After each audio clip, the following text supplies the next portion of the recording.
All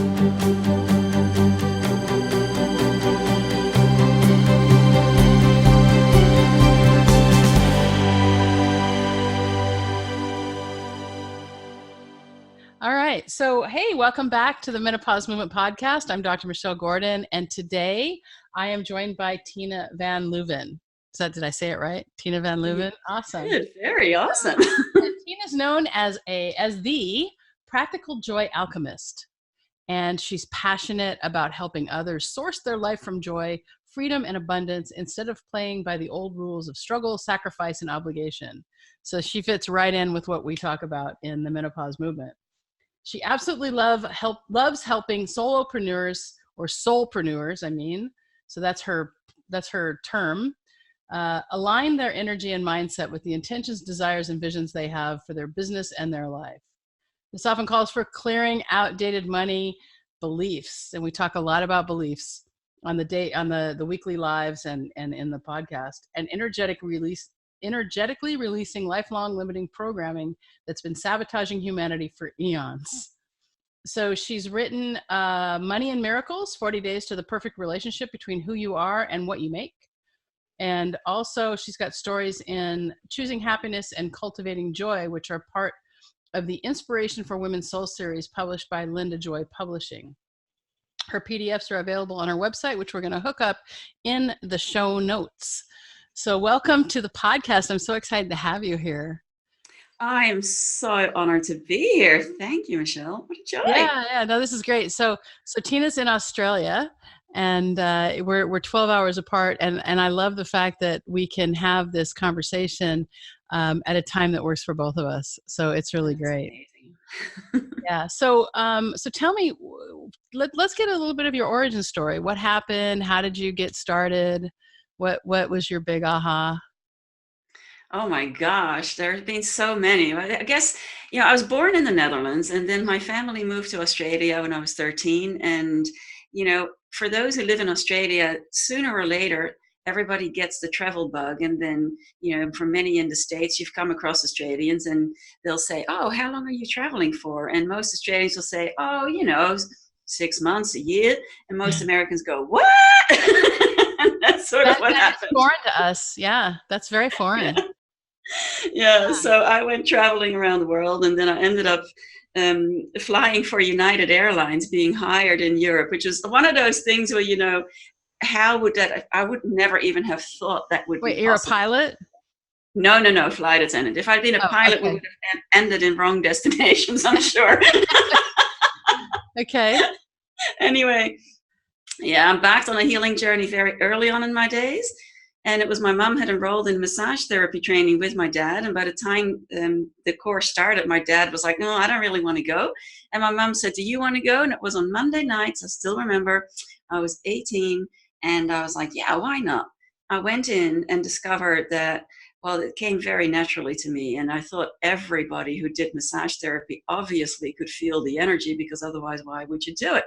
And it took me years to realize that, I had a natural affinity for feeling energy, sensing energy, and then went on many, many, many, many, many different explorations into discovering what makes the body tick, what makes the mind tick, what makes somebody light up. And I'm really passionate about helping people to reconnect with their joy and living from that space. So there've been, many ahas along the way. Are you a Reiki expert? I did do that in the early days. I think I discovered that I just had a natural affinity to plug in, as anybody has, by the way, to plug into source energy. And it's kind of, I call it like connecting in with the internet. And when we connect in on the internet, then oftentimes you'll connect with others via the internet, because it's like something in your energy attracts those you resonate with, and you kind of line up, it's that's really cool. I mean, because I put out a call for podcasts, and for podcasts, people to come on my podcast interview, and I don't remember where you came from. I don't remember which group it was, because I put out 3 groups. Was it BBD, or was it Rachel Miller? Rachel Miller. And it was actually one of the ladies in there who said, you ought to meet up with Dr. Michelle. And I'm like, okay. Yeah. So Rachel's a powerhouse, man. You know, Mm. she's pretty amazing. I really like her. So, all right. So let's get into what it is you do. So just so you can understand what I do. My audience, as you know, is women who are in menopause, and most of us are really kind of looking for meaning in our lives. You know, our kids have grown up. We have an empty nest. We're tired of, you know, we've served other people our whole lives, and now we have a little bit of time for ourselves. And you know, I talk about my own story when I finished my surgical residency and started my practice, and you know, I worked so hard for it, and I was certain I was going to be happy. Certain I Mm. was going to be happy. And I had this moment sitting in my office, and this was, you know, like 15 years ago now, where I was like, "What is this all there is?" Mm. You know, and then you know, I started learning about goal setting, and you know, I kind of stumbled upon Jack Canfield, and that helped me a lot. You know, learning a little bit about visualization without religion, which was helpful for me at the time because I was really anti-religion, and as I started figuring out how to set my goals, you know, my mind opened up, and then I made some choices that led to, you know, a lot of different changes in terms of my own financial wealth. And we talk a lot in my Facebook lives about, and in the podcast, about who you have to be to get to where you want to go, right? Exactly. Yeah. And I think, you know, that I know that we were doing some talking through Messenger about, you know, where what you do and how I think it aligns. So I do talk a lot now about creating a spiritual practice, and whether that practice is through meditation or whether it's through prayer. It's yeah, it's all the same place. And the fundamentalists, of whom I used to be a part, I will sadly admit, will say that that's just new age, you know, kind of woo woo bullshit. But Hmm. you know, when you look at the people who have always been connected to the source energy, you look at people like, you know, Yogananda, who you know, I have to call my guru now because I'm studying his stuff, or Saya Baba, who died, you know, a few years ago, who are just connected and can do this, and you know, stuff appears in their hands, and you know, crazy stuff like that, right? I guess the question I would ask you is how do you get started getting connected to source? Well, that is such a good question, and I think one of the things is that I think everybody will feel, actually knows that feeling when being in nature. If you are watching a beautiful sunset, for example, or you're watching whatever your favorite place in nature is, you cannot help but connect with that awe of beauty. And when you connect in with that awe of beauty, it's like you can feel that you are part of something more. Mm. And I think that that is a beautiful practice also to help slow down the busyness. I always say, we're human beings, not human doings, but we've been so programmed to do that we forget to be, and then do. Yeah. So, Yeah, no, that's true. And that is really true, that we don't just sit anymore. And we haven't. I mean, we haven't probably since the Industrial Revolution. I mean, you know, with the advent of the light bulb, it changed everything. It really did, yeah. you know. What So else is interesting? I think because I have many clients over the years who say, I can't just sit down and quiet my mind. I go, I would invite everyone to ditch their definition. It's like, if we go in and do a Google search inside ourselves and in our database and look up what your definition of meditation is, what if you gave yourself permission and gave your body and your mind permission to just ditch all those definitions and let them be replaced with definition that is optimal for you?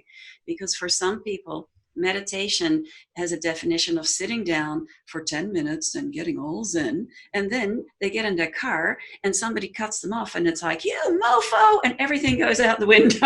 So it's like, I say meditation is about bringing that state of awareness into every moment of your day, and there are many ways to go about that. So you may find, if you're more active, that doing a walking meditation, by being mindful of what do you see around you, go for a walk around your neighborhood and observe the beautiful gardens everywhere. Observe, be aware in that moment, and that brings you in a state of alignment. Right. Yeah. So you said mindful, and not everyone who's listening or who is watching is going to know what being mindful is. So let's go really back to basics. Let's talk about what mindfulness is and how we can try to get a piece of that. Yeah, and the interesting thing is I love playing with words. And so in a way, the word mindful is not perhaps the most optimal word, because in a way you want to, get your mind emptied so that you can be full of you. But Okay. anyway, back to back to the basics. Yeah. It's really about, for me, it means being present in the moment. And for most of us, that's an ongoing practice, because majority, we've been programmed and conditioned to be constantly worrying, constantly on, the lookout for danger. And when you're constantly worrying, you're pulling on your references of the past, so you're not being in the present, and then you project that on the future and you create anxiety. And so it's like bringing yourself into the present moment is being mindful of what you are doing. So you can bring this mindfulness into, for example, being fully present if you're taking a sip of your coffee or your tea. Yeah. Feel what happens when you drink it. How does it taste? Absorb the smell and really let yourself be present to that moment. When you're eating, take the time to really savor the sense, the different taste structure, the structures and the flavors, and really be present with enjoying that. It just Yeah. brings a whole different experience. When you bring that in other areas of your life, that really spark some extra juice. Yeah, it's so funny because I've listened, I listened to the book A New Earth by Eckhart Tolle years Yeah. ago, right? But I had to listen to it at 3x speed because he is always so present that he is never in a hurry. So it's kind Yeah. of funny because my mind processes very quickly, and I'm an auditory learner, and so it's very easy for me to listen to a book Mhm. fast. Yeah. And so that's kind of funny. You talk about being present, and I do find that the more present I am able to get, the easier it is for me to slow down Mm. and just be. But you do specialize in entrepreneurial, so your clientele is mostly women, I'm going to assume. Yeah, Or probably 80% women, 20% men. okay, and so you call them soulpreneurs. Can you explain that? Yeah, I found that over the years, I've done life coaching. I didn't realize that that's what it was called until clients said to me, "You know what you do? They call that life coaching." I go, "Oh, okay." and then, and then, bringing the healing awareness into it, then started realizing that a lot of the clients that were drawn to me were either already in business or they were wanting to start up a business. They were all very, very, very spiritually oriented, very, very much driven by what lights up their soul and how to express that into their business. So I realized, wow, they're soul inspired entrepreneurs. I thought that's a mouthful. So we just call them soulpreneurs. That's great. So you did you help them kind of get aligned to what it was that was lighting them up, or were they already there? Partially. Some were already there. And so one of the main things that I help my clients with is we go through this process that I call essence manifesting. What And is it? essence manifesting. Essence, ESSENCE, Yeah, essence, the exactly. essence of Yeah. something. Okay, got it. Yeah. Essence manifesting. Great. So Yeah. how does that work? So what we do with that is that oftentimes, when people say I always ask, what is it that you want to create? We go through the different areas of life and business where you want to see a change, where you want to increase things. Many will obviously want to increase their income and look at different ways to monetize and be able to, yeah, to grow their foundation there. But what we will do is go through those different areas of life, including health and well-being and relationships, and then look to see, okay, why is that important to you? And when we connect in with why that is important to you, and we tap into this process of going through, okay, what is that going to bring you when you have that? And when you connect in with what that brings you, which often takes a bit of digging deeper with why is that important and why is that important, so you get to the core values. And when you get to the core values and you realize that, wow, for example, oftentimes we'll hear people say, I want to increase my income by whatever. And we say, why is that important to you? And when we really get down to it, is because they want the freedom. They want the freedom. They want to have more fun. Many clients drawn to me, I say, I'm really good at helping people to lighten the fuck up. I can edit if necessary, but it's like, You're going to have to bleep you. yeah. Literally, it's like lighten up, really turn on the lighted side. You find out what lights you up. And sure, we got to explicit in there because we can take ourselves so seriously. So help them to have more fun. Well, I think maybe when people get aligned with their soul, with understanding that God is just behind your eyes, or that's what I'm learning more and more, that you sit, and it doesn't have to be on a meditation pillow. It can be at any point. God is always there. God is in our mucous membranes, right? I mean, it's weird to think about, but when you get to the point that God is everywhere and you start to understand that, it's kind of interesting. And then, for me, at least, I want to just do things that light up my soul more and more, stuff like this, and I like surgery. I do. I don't get me wrong. It's a great skill to have. I can go in and I can fix almost anything, right? That's what I like to say. I can fix a hernia, I can fix a gallbladder, I can fix a computer. But it, at the same time, that ties you to a location, and you were talking about traveling earlier.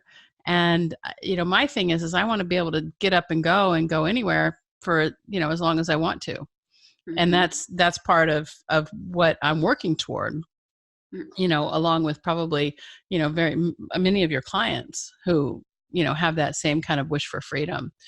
So go ahead.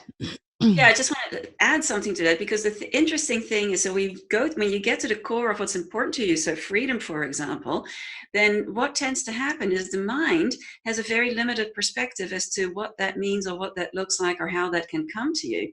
So when you are clear of what the essence state is of what you are wanting to experience, so freedom, it's usually freedom, joy, ease, those, harmony, those kind of being states. You get to essence of what you are truly calling forth. And when you align with that essence and you go about your day every day and say, wow, I wonder, what are some of the ways that I can experience more freedom today? And then you be open to discovering what shows up. So now you're aligning with the essence of what you're wanting to manifest, and you're allowing your soul to start lining up people, situations, circumstances that match the essence frequency.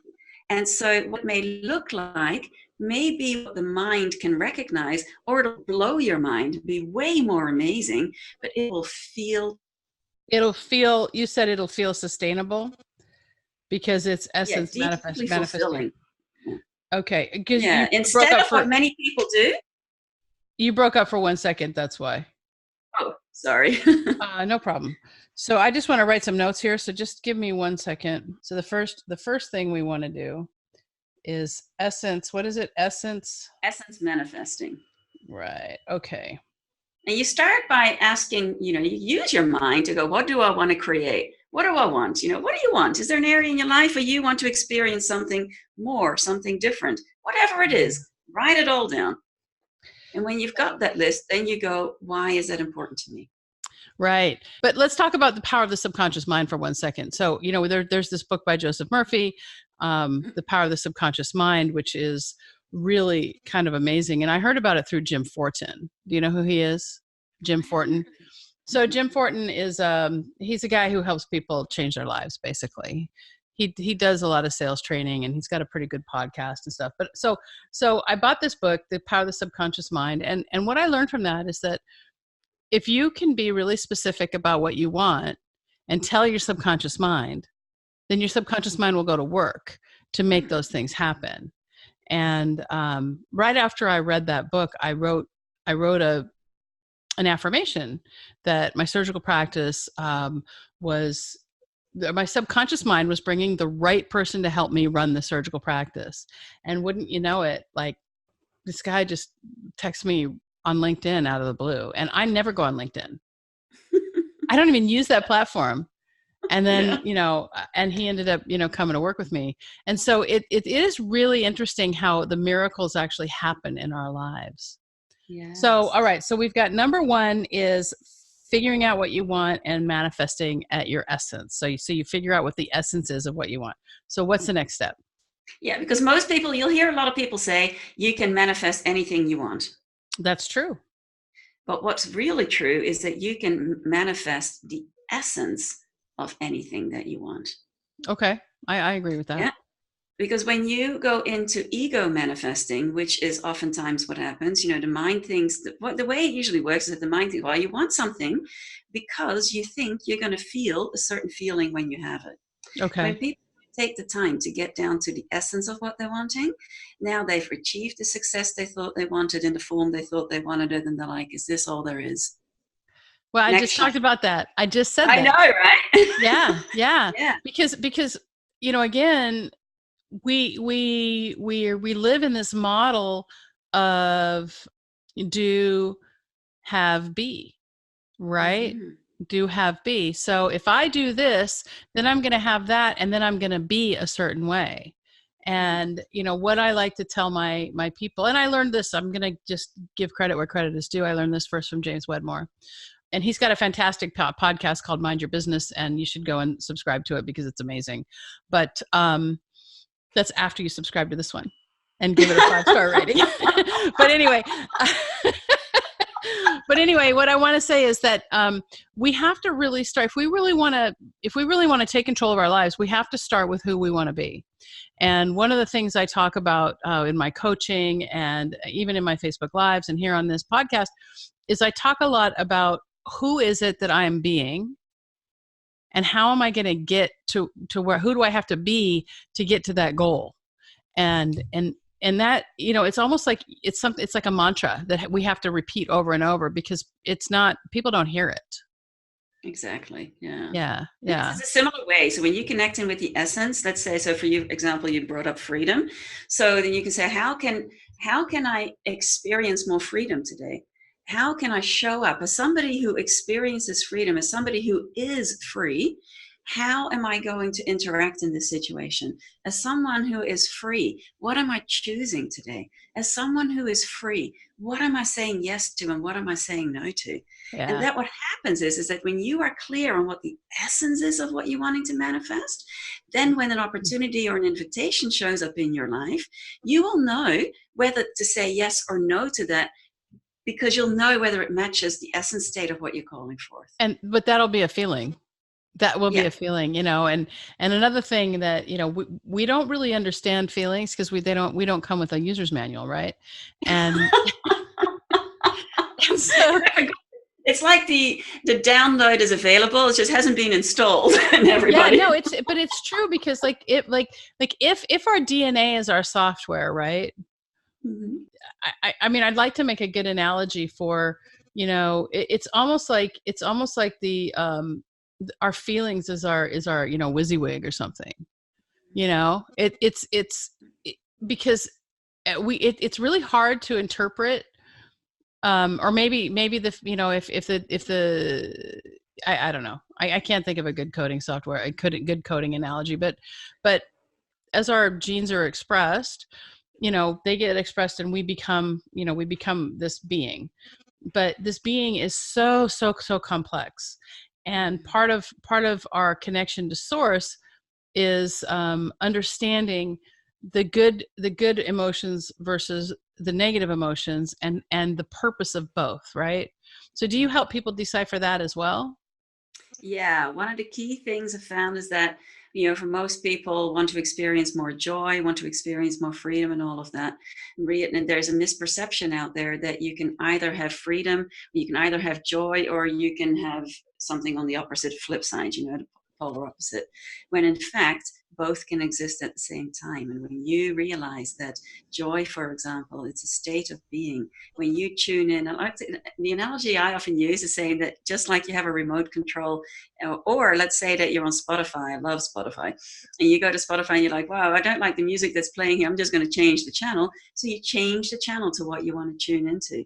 And when you finding yourself tuned into your inner joy channel, and now something happens in your life that really sucks, you can still be listening to the joy channel playing in the background as you deal with whatever shit is arising in your life. And And it, that's, yeah.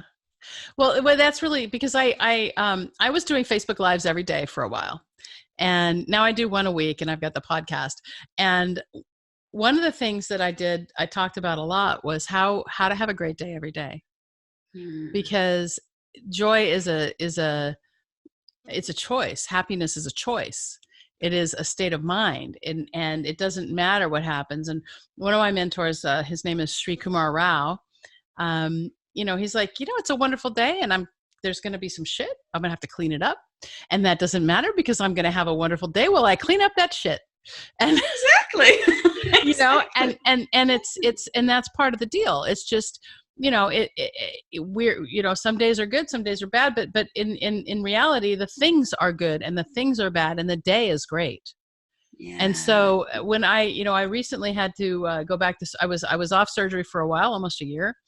And I recently went back to full-time surgery. And when people ask me how I'm doing, my answer now is I'm amazing. It's great. I'm great. And they're so like, instead of saying I'm good, how are you? It's not like that. It's like, I'm having an amazing day. Every day is so great now. And during this last year, I had a pretty explosive time of personal growth, and it's really shown in how I'm able to show up now at the hospital.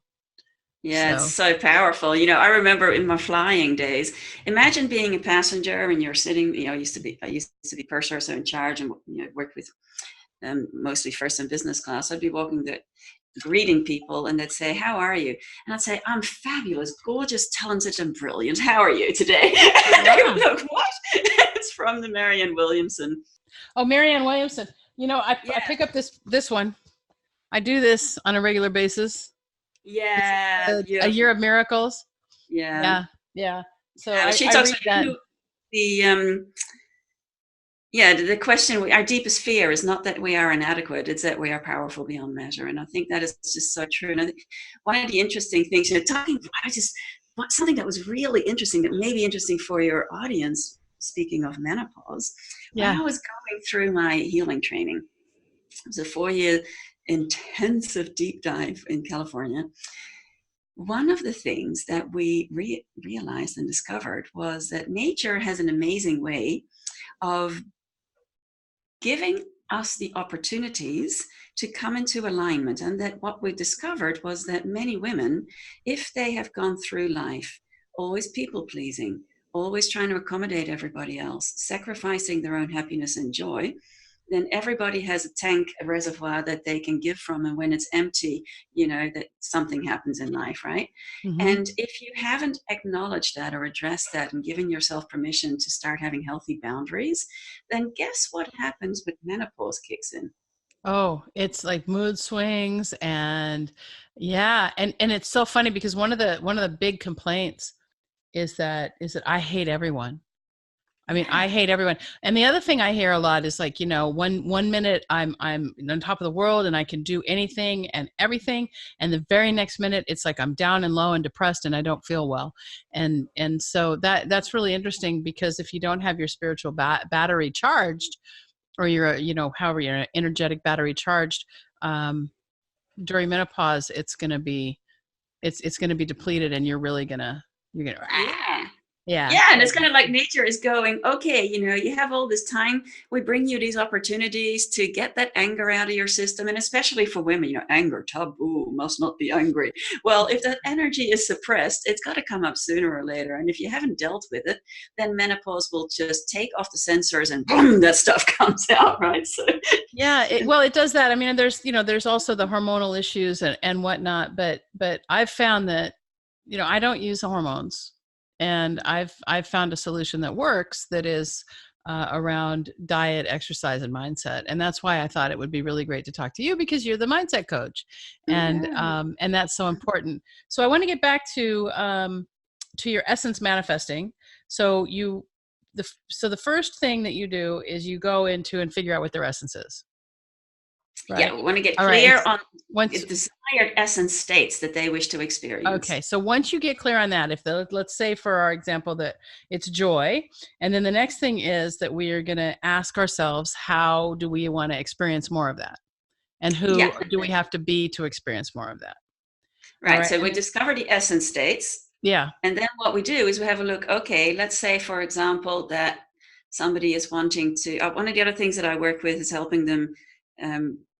I'll take a money quiz that helps them connect with their sacred money archetypes. So I've Okay. trained sacred money archetypes. That was by Is that Kendall. your quiz? You have a No, quiz? yeah, I have a quiz that's on my site, but that was designed by Kendall Summerhawk. Amazing, amazing quiz. And It's the money archetype quiz. So make sure that you send me that link so we can link it up in the show yeah, notes.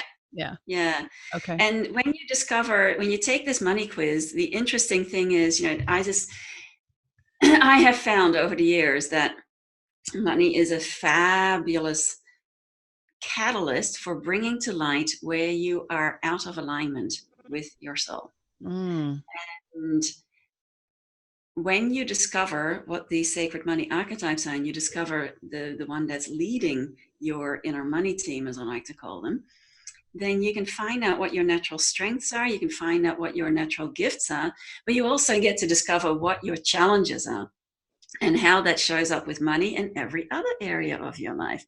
So, for yeah. example, one of them is called the alchemist. It's very good at coming up with ideas, and one of the challenges there is to monetize those ideas. There's one is called the nurturer. The nurturer is very, very good at taking care of everybody else, but needs to learn to take care of themselves. So, boundaries is a big issue there. And so there are all these different personalities. When you bring these into alignment, and when I work with my clients to set their juicy money goals, we set juicy money goals, we set juicy goals in other areas of their life. Then we go, okay, bringing this archetype in and this inner money team on board, looking to see, we need to clear what the challenges have been, because if you keep sabotaging yourself by moving into the shadow side of this personality, then you keep tripping yourself up. But when that's brought into alignment and you're aware of where your pitfalls may be, now you're at choice to make different choices that show up.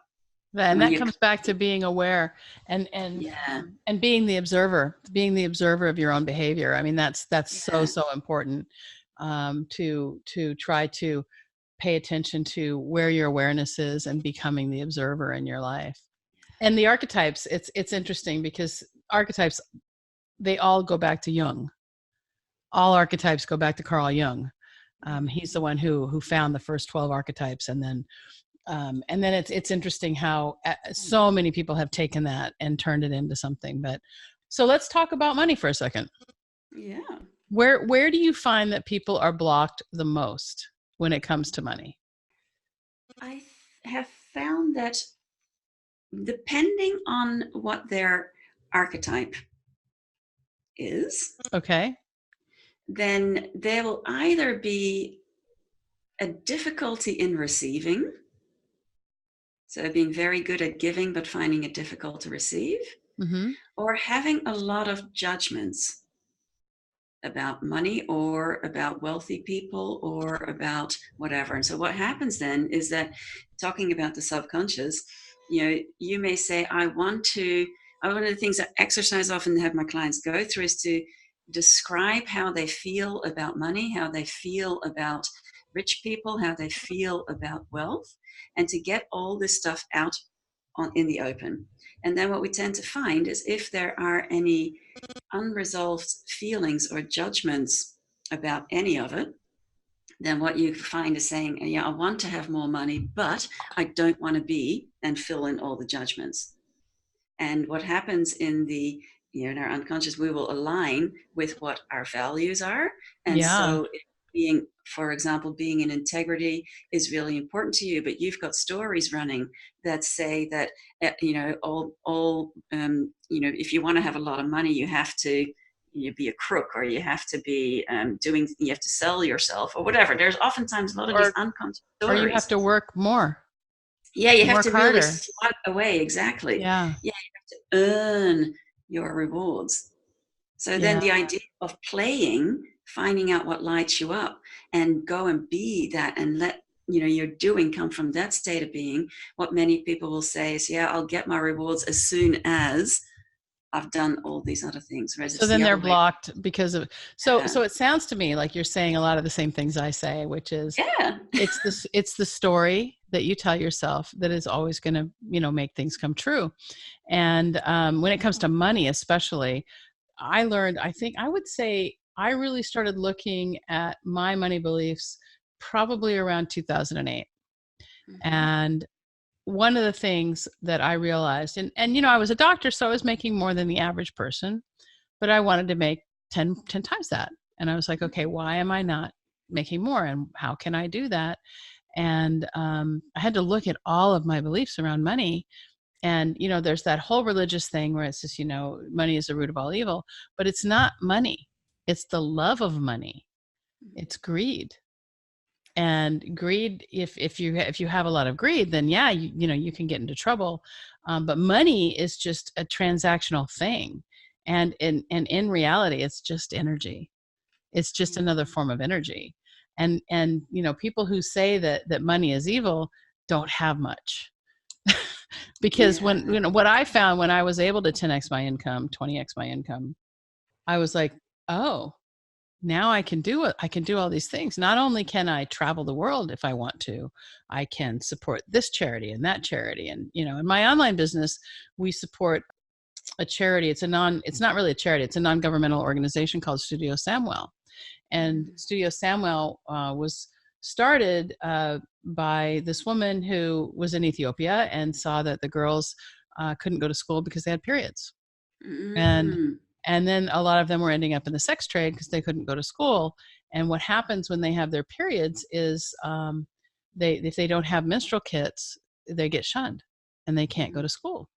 And so she started this NGO, and it's really blossomed into, now there's a university and they teach girls how to code, but they started with menstrual kits. And they started with teaching girls, this is how you this is how you take care of yourself when you have your menses, and so you can stay in school. And it's really blossomed into something more. And so this business supports that NGO to help things going. And you can look up studiosamwell.org. I talk about it a lot. And it's really interesting because in Money and Miracles, this is something I talk about. I call it the God program. Okay. And the God program is not God as in the truth of what God, source, divine, whatever word you want to use is, but it's the way that we have deified, projected authority onto others or onto things. And money is one of those key areas. So it's like when you take a look at how you have deified money, has turned it into God, it even shows up in Christmas songs, you better be good. Yeah. For Santa, And so Yeah. it just runs through the collective story programming, cultural programming, regardless of what religion you may or may not have. But Mm-hmm. there is so much conditioning in there that has basically been built on the no pain, no gain story, and that suffering and sacrifice is required. And at the end of all of that, then you get your rewards. And this is then the way you can recognize this is one of the most interesting things, because when I start working with my clients and really diving in deep to heal their relationship with money, they realize it's not about their relationship with money. It's about healing their relationship with source, the divine, and healing that original sense of separation. And as long as you feel separate from source divine and you have unconscious stories running that source let you down or betrayed you or abandoned you, then you're not going to trust. Yeah. And Yeah, no, to really that's so trust, deep. So it sounds yeah. to me like you really kind of get down into the trauma of childhood, whatever those childhood traumas were, or whatever the stories. It's so funny because when we talk about our lives and we look at things, the only way we survive, if especially somebody who as somebody who was traumatized as a child, is to tell yourself stories, and the Mm-hmm. stories may or may not be true. Mm-hmm. The story that you told yourself was true enough to get you through the thing. Yeah. For me, and I have talked about this before, But I was brutally sexually assaulted as a child, repeatedly, to the point that I don't remember sometime. And one of the things that I remember very distinctly from that time in my life, where I've lost a year of my life, but one of the things I remember is this recurring nightmare where a man in black came and killed my whole family, and I hid behind the neighbor's tree. So the man in black, I mean, I'm assuming now, looking at it as an adult, it, was probably a priest, right? It's so sick. It's so Yeah. sick. Some religious person. But imagine what that does to a child, seeing that a person of authority who didn't protect them and then harmed them physically and psychically, and then trying to get connected, somebody who's supposed to represent source. And so I can imagine that you've had some conversations around abuse, that have, that have really brought that up. And it's funny because, and the other reason I want to talk to you is that a lot of my audience is entrepreneurial women who, either, for whatever reason, they have their own business. They may not want to grow it, but, they're comfortable. They're doing whatever they're doing. And I think that it doesn't matter where we are in our lives. We can be on, in our 90s and still learn something, and learn something more about money, because we're programmed as children that money doesn't grow on trees. I mean, a lot of us, not everyone, a lot of us, some people grow up with abundance. I myself did not. And it was lack. And it's taken me a long time to reprogram that. When I started making money, I read Richard Bach's books about how to invest, and I agonized over, where am I going to put this money? I want to save. I got to start saving. I know I've got to do this, and so where am I going to do it? And I remember I started a Share Builder account. If you remember Share Builder back in the day, where it was an online trading platform where you could buy fractional shares. So every month you could have money taken out. And so I was able to, save some money that way until I had enough that I could give it to somebody to manage for me. But I was like, I agonized over it. It's like, well, what do I do? I put this money aside. I want to grow it. What am I going to do? And that's, I don't know. So I think the thing is, and I guess the point I'm trying to make is that the stories that we tell ourselves is what becomes our reality. It doesn't matter. And if the story that our mom told us, or the story that we told ourselves when we were children, is still the story that we're telling ourselves now, then a child is running our lives. Exactly. Yeah. Where this gets really interesting is when not just the stories that you heard growing up or picked up when you were growing up, the stories that your mom's parents and your dad's parents, and however many generations back it goes, have been passed down. Because I do a lot of ancestral clearing with people, and it's like, that's something that's really interesting. So you can have threads running through. This is one of those things where you say, oh, that's just the way life is, and never question it. And until you start questioning it, that is running your life in the background. Truth. Yeah. Truth.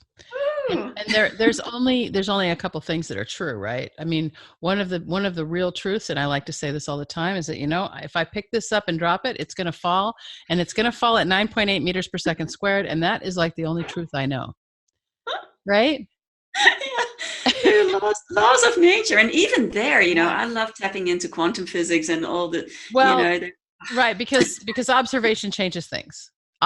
Changes things. And that's, I mean, in quantum mechanics, when actually, this is not just in quantum mechanics. Quantum mechanics explains it for us, but when we're doing a research, right? Expectations of the researcher will affect the outcome of the research. So there's no such thing as a double-blind placebo-controlled trial, because at the end of the day, whatever they expect to happen is going to affect the results. And that's what we've seen over and over and over. And I think that goes back to the fact that thoughts are things. And where that gets really interesting when we go down the rabbit hole is when you go, those expectations are often so unconscious, which is why when oftentimes people say, you can do affirmations. I always say to people, you can do affirmations until you're blue in the face. If there's a part of you that's not aligned with it and it's in the background going, I call them your inner shitty committee, they're going, yeah, keep at it, it will Yeah. sabotage you. So Yeah. one way about shifting that is to, for example, I think one of the biggest challenges for most people that I've encountered is learning to trust. And that brings us back to that, what we were talking about. If you've had experiences where people in positions of authority have abused your trust, then you choosing to trust that the divine, the truth of what source divine is, to have your back can be a real stretch. And so Yeah. one of the ways to start healing that is to say, you know what? I am willing to trust. I am choosing to trust, even if right now I have absolutely no reason to do so. But I am willing to learn to trust. One of the things that we used to say way back in the day was, I wish I wanted to want to. That gets your brain in a noodle, doesn't it? Yeah, but you know what? When it's really, really tough to trust, it's a good thing to say to start. I wish I wanted to want to. Yeah. And then it can be just, I want to. Yeah. But So true. it's a good place to get started. All right. So we've got the essence. I want more joy. I'm going to find out how I want to experience more joy.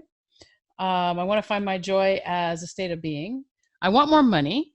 And who is that person who is going to have more money? And how can I heal that relationship there? And that goes back to our childhood and even some ancestral beliefs that are tied, brought down probably in our DNA or the energy of our DNA. Yeah. So just kind of to recap, because we've gone down quite a rabbit hole here. It's been great. I love it. So the next step then, let's say, so what's happening for your clients who are actually able to clear these money blocks? What are you actually seeing? So one of the things I want to do is working with this essence manifesting, I help them create an energetic blueprint for their business. So this is kind of like having a business plan, but it's creating an energetic container for that, where we bring in the practical goal setting things. What do you want to create? What are the income goals that you want to create? How are you showing up on the different platforms? What are some of the things that you could do? Do you have products? Do you have services? We go through the whole, and shall take an inventory of where they're currently at. And then we look, okay, we're going to go through each and every one of these things, because oftentimes the way that you've got your business set up has been informed by what others have told you should be doing. But if, for example, if some of these things are really zapping the joy out of you, then that is not going to be optimal for you. So what we start doing then is having a look to say, okay, take them through a process to, first of all, when it comes to money, and the juicy money goals, I create incremental steps. So we go, what's the minimum that you want to be creating? What is your shoot for the moon goal? I call that, like, oh my God, that would be so wild if that happens. And you know how they say, if you shoot for the moon and you miss, then you land among the stars. Still pretty good. So we create that land among the stars goal.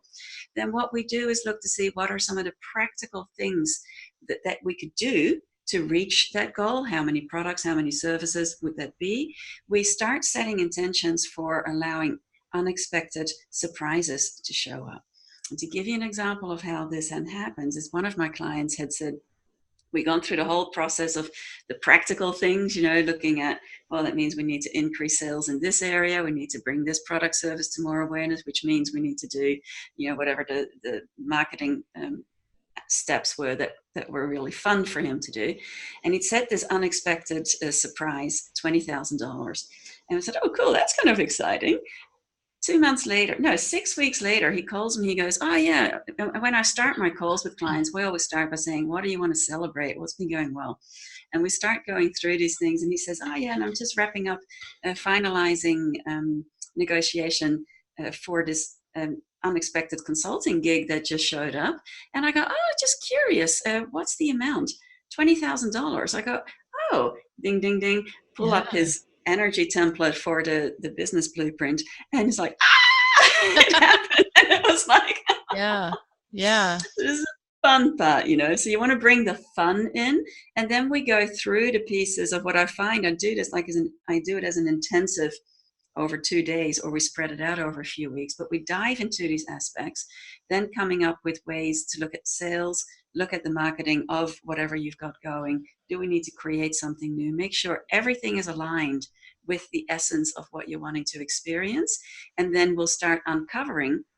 Let's say, for example, I know one of my clients realized that she would have to actually start doing some more videos online, doing Facebook Lives. The thought of going on video, she would rather go to the dentist than go to do a video. It's like the Yeah, fear I of don't visibility. understand that. But many people have, Yeah, tremendous fear of being visible. And yeah, part of that stems down to, again, fear of being ostracized for showing up as being different or unique, letting your light shine, it's a big thing. So anyway, she realized that, wow, this had really been blocking her from being more visible. And so we had to work on clearing the trauma in her energy field and held in her body, and starting to play with having fun. So first of all, coming to conference calls, we had a group program, and initially she would show up on Zoom call with the video turned off. And after a few weeks, she had gone through deep clearing, and she showed up to the group call and her video was on, and it was like, yay! that's what I look like when I'm not on video.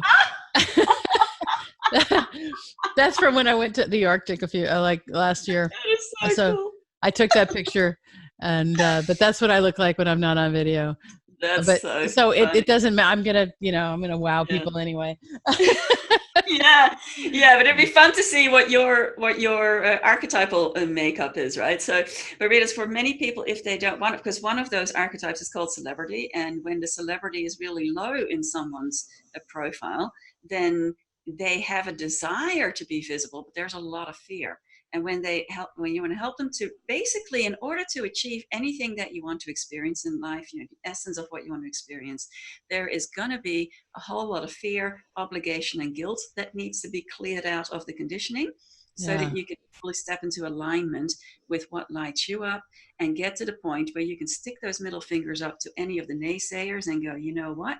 I'm choosing to be all that I am. I am amazing, as are you. I am choosing to express my brilliance in ways that lights me up, as you can too.